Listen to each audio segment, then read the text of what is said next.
So this is the AVForums home cinema, and I want to show you how the image screens Art Cinema Masque screen works.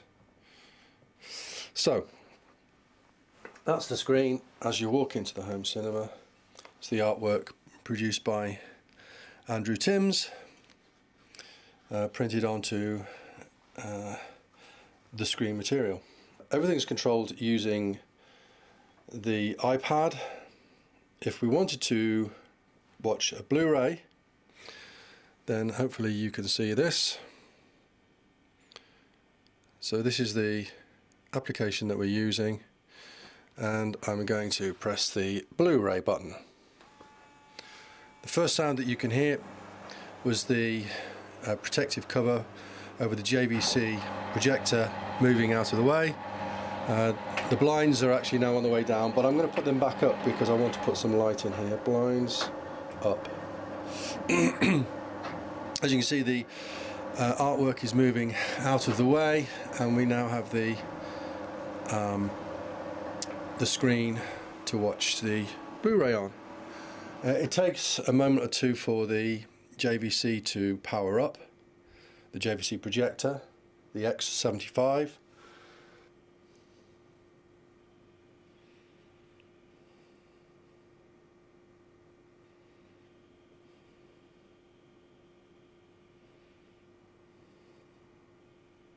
Okay, and that's the Oppo Blu-ray player,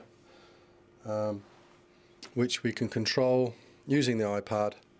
So I'm going to go, for example, down to Netflix and select that, and that's going to power Netflix up.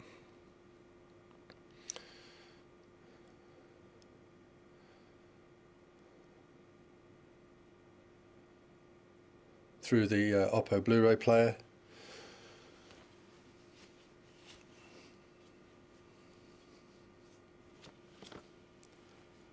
Okay, so we've recently watched Machine Gun Preacher and House of Cards and Deja Vu and lots of other stuff.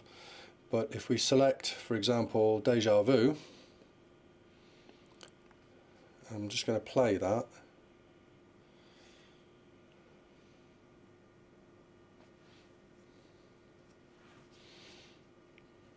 Now the screen in its current configuration is 16 by 9, but as you can see, the movie is 2.35 to 1, and as soon as it starts and we have a better idea of what's going on, I'll change the, let's fast forward this a little bit and play.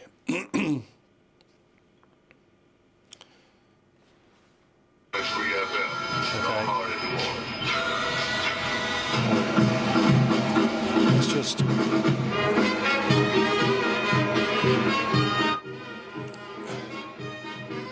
just turn the volume down a little bit, and what I'm also going to do is change the aspect ratio of the screen to match the 2.35 to 1 ratio of the movie, and that happens to be on this button here. And you'll see what happens then is the four-way masking adjusts to fit the 2.35 to 1 presentation of the screen of the movie.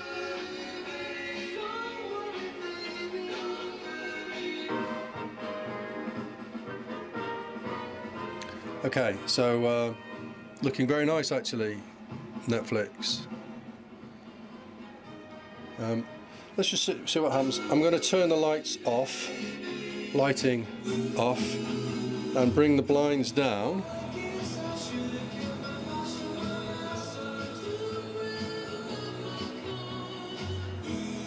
And you should be able to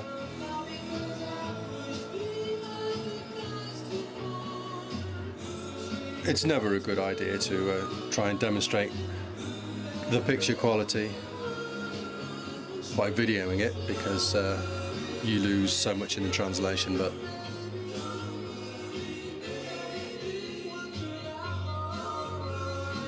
let's turn it up.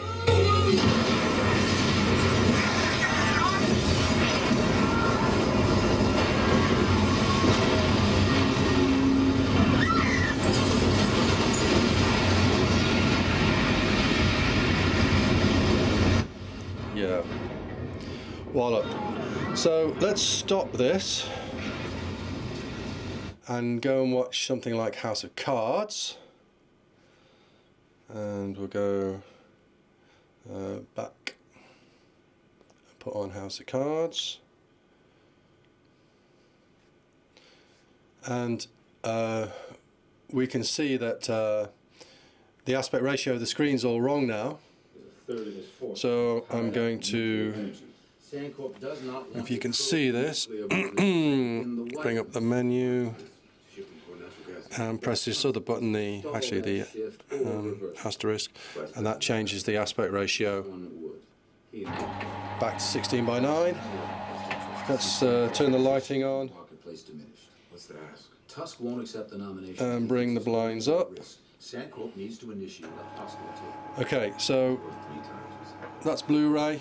If we want to watch Sky, all we have to do is press the Sky button up here. That turns the Blu-ray player off. Oh, blinds have started coming back down again. Let's take them back up. And there's Sky. So we now have this Sky menu here, and I go to Guide and choose Movies, and oh yeah, let's put the Bourne Legacy on.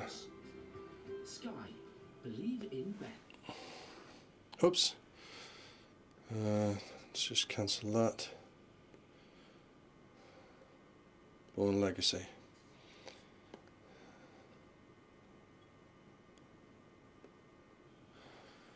This is the pain. We don't have. Oh, we do have numbers. We do have numbers. If I swipe the whole screen, we have numbers, so I can type in our number for the pin. And that's the Bourne Legacy playing. Again, you see this is 2.35 to 1. So just come back to the remote here, bring down this and press that button there, and the screen changes to 2.35 to 1.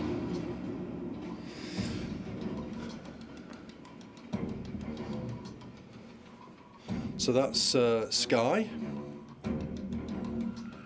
And now let's see what the Xbox is like. So we'll bring this up, and we've got our sources on the left hand side, so I'm going to press Xbox, and what happens now is the four-way masking changes to surround the screen that is positioned, the TV which is positioned behind the screen.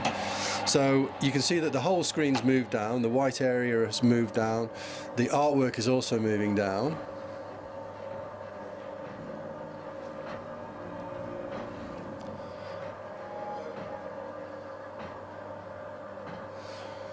And you can now see there's actually a hole in this section of screen which reveals the TV behind it, and this is the Xbox firing up.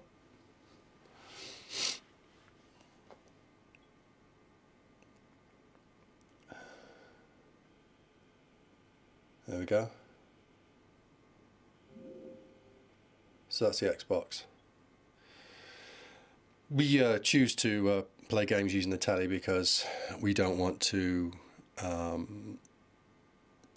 use up the life of the projector for hours and hours on end when a TV is perfectly fine for playing games on. Although we can play games on the projector if we want to. So that's the Xbox. If we want to listen to music, we use the remote, and there's a music option here, and we press that. That switches the Xbox off, switches the TV off, and returns the screen back to the artwork so that we can listen to music. And for that we use the Sonos app.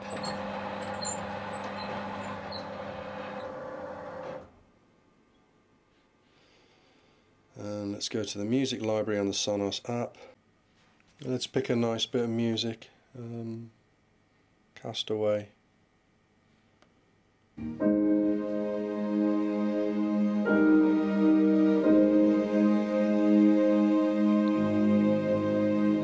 this is playing through the Sonos box.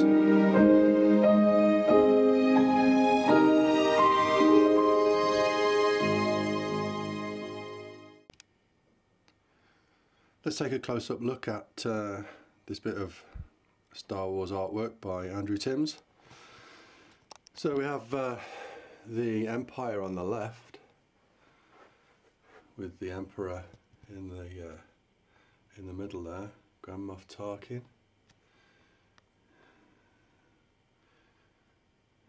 and the other characters, Boba Fett, with some TIE fighters. I mean, this went into like mega detail. The TIE fighter just there as well. And then we've got a sort of raging battle in the middle, and then we've got the Rebel Alliance forces with Mothma, is it, in the centerpiece there with, is he Nyanoob? And Lando, and what's his name? I don't know. And Wedge. That one was taken from, I think, when he was flying around in the Battle of Hoth. With the projection of the Death Star there from Return of the Jedi. And so this battle raging in the middle, we've got that's the explosion from the end of the TIE Fighter attack, and we've got X-Wings flying against the TIE Fighters. There's an R2 unit, and you can see all that detail is even on the smallest one. And then we've got the Falcon.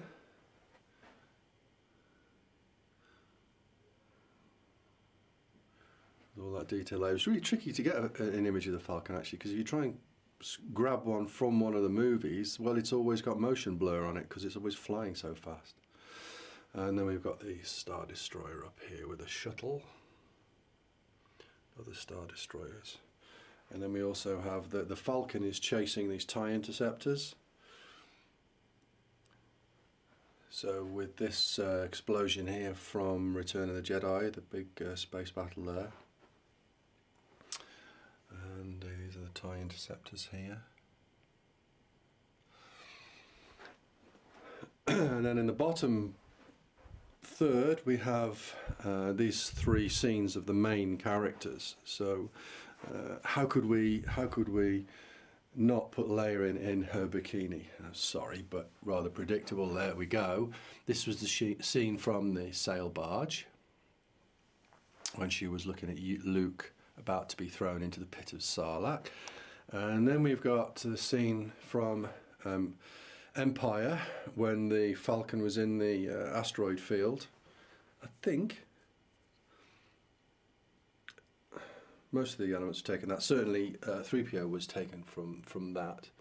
Although this shot of Han was taken from the end of New Hope, and we enhanced Chewie. This Chewie, the head of Chewie here, was taken from Return of the Jedi, and I asked Andrew if he could really emphasise the blue in his eyes from Peter Mayhew there. So that's that. And then finally we've got Dagobah with Luke being tutored by Yoda. I did a scene by frame by frame pause on this to get exactly the right expression on Luke's face, with him kind of struggling to understand what Yoda's teaching him. Then we got Obi-Wan from just after he's lifted his hood off in New Hope, and as he's discovers R2, and then we've got R2 dirty after coming out of the swamp, and then there's the downed X-Wing in the swamp there on Dagobah. I wanted to actually do something a little bit different and not have the droids together, and that's how I managed to do that. And then the center of the artwork, just as the centerpiece really of all first 6 movies, is Anakin Skywalker, Darth Vader, there as the center of the whole piece, and that's it. That's the artwork by Andrew Timbs, which I think is great. Lots and lots to look at. So there we go. I'll just show you putting the iPad away that we used to control all this. It goes on the launch port dock, which is on the wall. Handy for when we first come in the room. And you just plonk it on like that. And it's charging. So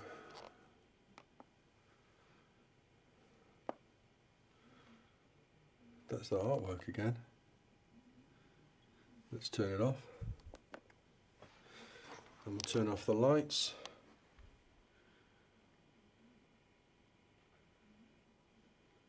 And we're done.